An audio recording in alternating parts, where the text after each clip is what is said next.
నమస్తే రవి సార్. నమస్తే లక్ష్మి. సార్, పతంజలి ప్రోడక్ట్స్కి సంబంధించి అవి ఇచ్చే ప్రకటనల మీద సుప్రీంకోర్టు నోటీస్ ఇవ్వడం జరిగింది సార్. ఈ ప్రోడక్ట్స్కి సంబంధించి గతంలో కూడా ఈ పతంజలిలో కొన్ని ప్రోడక్ట్స్ మీద కొంత వివాదాలు చెలరేగాయి సార్, విమర్శలు కూడా చాలా వచ్చాయి. సో ఏంటి సార్ అసలు వివాదం ఈ విషయంలో పర్టికులర్గా? వాస్తవంగా వివాదం రావటం ఏంటండి, పతంజలి ప్రోడక్ట్స్ అంటే ఆ కంపెనీ పేరు ఏదైనా సరే, బాబా రామ్దేవ్ ఆయన మూత మోగుతూ ఉంటుంది, ప్రధానమంత్రితో కలిసి ఆయన యోగా చేస్తాడు. ఆయన పేరే అసలు ఇంకా ఇప్పుడంటే కొంచెం ఛానల్స్ యూట్యూబ్ పెరిగిపోయాయి, కానీ ఒక 10 ఏళ్ల కిందట టీవీ పెడితే ఆయన యోగా ఆయనే ఇంకా దాదాపు సర్వసిద్ధం ఆయనే అన్నట్టుగా. అటువంటి వ్యక్తి నిజానికి బాబా, యోగి, స్వామి ఇలా చెప్పబడేటటువంటి వాళ్ళు వ్యాపార వ్యవస్థలో ఉండటమే సాధారణంగా జరగదు సార్. కానీ పతంజలి ప్రోడక్ట్స్ అనేవి పూర్తిగా ఈయన ఆధ్వర్యంలో ఈయన బొమ్మతోనే అవి మార్కెట్ అవ్వటము, వాటిని ట్రేడ్ మార్క్గా వాడుకోవటం ఇదంతా తెలిసిన విషయమే. చేశారనుకుందాం. ఆయుర్వేదం భారతదేశం గొప్పది, ఓకే. ఆయుర్వేదం ఇప్పుడు ఆయుర్వేదాన్ని గురించి కాదు కదా ప్రశ్న. ఆయుర్వేదం పేరుతో ఇక్కడ చేసి ఒక కంపెనీ అమ్ముతున్నటువంటి ప్రోడక్ట్స్ గురించి ఇక్కడ సమస్య.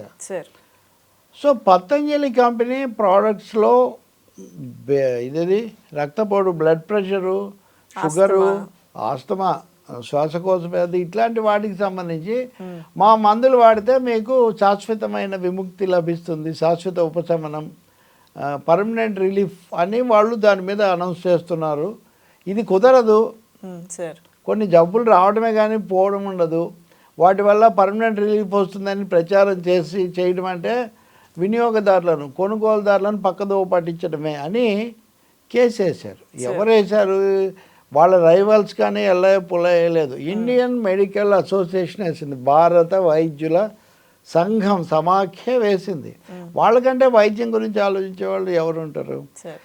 ఇది ఎప్పుడు ఇంతకుముందు ఒకసారి జరిగింది, 2021లోను 2022లోను జరిగినప్పుడు సుప్రీంకోర్టులో జరిగింది, ఎక్కడో కాదు.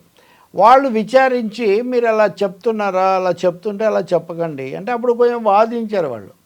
మేము నయం అవుతుందని చెప్పడం లేదు కదా, పర్మనెంట్ రిలీఫ్ అంటున్నాం అంతే కదా అని వీళ్ళు వాదించారు.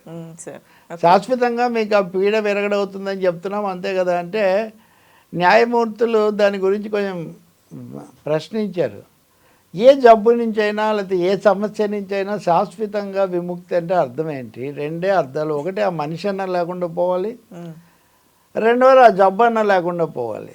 లేకపోతే ఎలా కుదురుతుంది? ఉదాహరణకు చాలామందికి ఉబ్బసం ఉంటుంది, వాళ్ళు దగ్గుతుంటారు, బయట కూర్చుంటారు, ఊపిరి పీల్చుకుంటారు.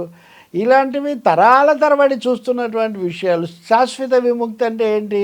వాళ్ళు ఇలా కూర్చొని దగ్గకూడదు, వాళ్ళు ఊపిరి పీల్చకూడదు, అంతే కదా. సో ఇలాంటి ప్రశ్నలు సుప్రీంకోర్టే కూడా వేసింది.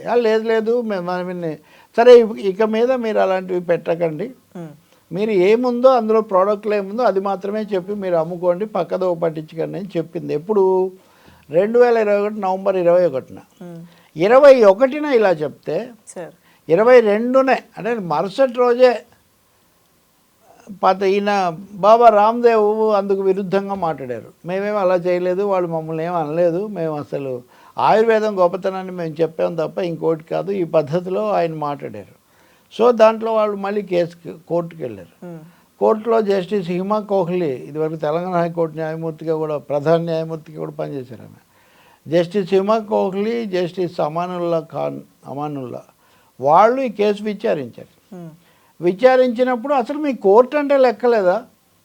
సుప్రీంకోర్టు చెప్పి మీరు ఇలా చేయొద్దని చెప్తే మేము చెప్పిన మరుసటి రోజే వెళ్ళి మీడియాలో మీరు ఇష్టానుసారం మాట్లాడుతున్నారంటే ఇదేమో ఆయుర్వేద చర్చ కాదు, లేకపోతే సనాతన చర్చ కాదు. ఒక కంపెనీ లాభాల కోసం మందులు తయారు చేసి అమ్ముకుంటున్నప్పుడు అందులో లేనిది ఇష్టం వచ్చినట్టుగా చూపిస్తే ఇది ఎలా అనే ఒక ప్రశ్న వాళ్ళు చాలా తీవ్రమైనటువంటి ప్రశ్న వేశారు. వాళ్ళని వేయటమే కాకుండా ప్రభుత్వం తరఫున వచ్చిన అడ్వకేట్ జనరల్ ఉంటాడు కదా, సోలిసిటర్ జనరల్ అంటారు, ఆయన పేరు నటరాజు, ఆయన అడిగారు మీరేం చేస్తున్నారు, మీరు ఇవన్నీ చెక్ చేయరా, మేము చెప్పిన దాన్ని వాళ్ళు ఇంత బాహాటంగా ఉల్లంఘిస్తుంటే కూడా మీరు ఎందుకు అదుపు చేయలేదు అని అడిగారు. వాళ్ళు సమర్థించుకోలేక దీని మీద మేము ఇంతకుముందే అఫిడవిట్ ఇచ్చాం, ఇప్పుడు మరింత సమగ్రమైనది ఇవ్వటం కోసం మాకు కొంచెం సమయం ఇవ్వండి, ఒక వారం రోజులు అని అక్కడ వాళ్ళు అడిగారు. అడిగితే సరే వారం ఇస్తామని చెప్తూనే ఇలాంటి పద్ధతులు అయితే అనుమతించడం జరగదు. ఇది తీవ్రమైన ఒకటేమో సైన్స్కు సంబంధించిన ఉల్లంఘన, రెండవది సుప్రీంకోర్టు యొక్క పరిధిని, సుప్రీంకోర్టు ఆదేశాలను కూడా ఉల్లంఘించి ఒక విధంగా మీరు అవమానించారు. దీన్ని ఎంత మాత్రం అనుమతించడం జరగదు. బాబా రామ్దేవ్కు పతంజలికి ఉన్న సంబంధం ఏంటి అంటే ఆయన మాకు ప్రేరణ మాత్రమే అని. అంటే దీనికి ఎండిఆర్ చైర్మన్ సంబడి బాలకృష్ణ అని ఒక ఆయన ఉంటాడు, ఆయన ఎక్కువ చూస్తుంటాడు.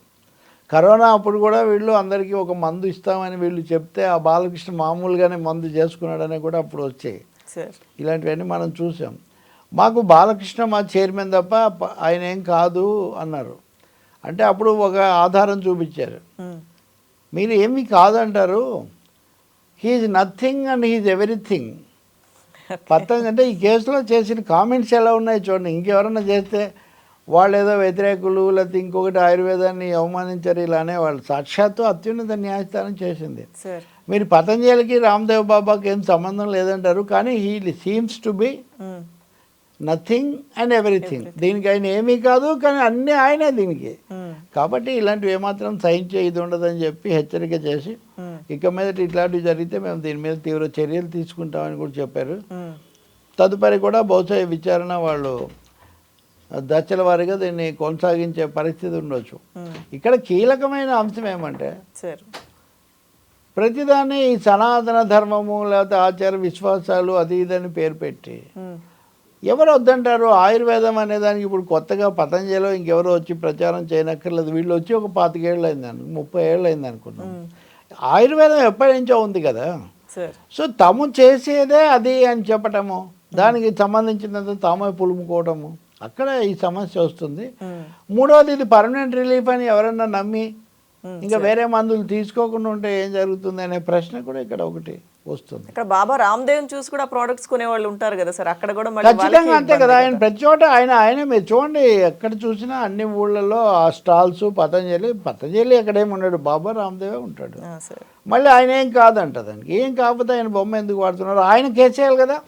ఇప్పుడు నేనేమి కానప్పుడు మీరు తంబు పెట్టినప్పుడు నా బొమ్మ పెడతారు, దాంట్లో నేను మాట్లాడింది లేదు, నేను అభ్యంతరం చెప్తా కదా, అది నాకేం సంబంధం అని.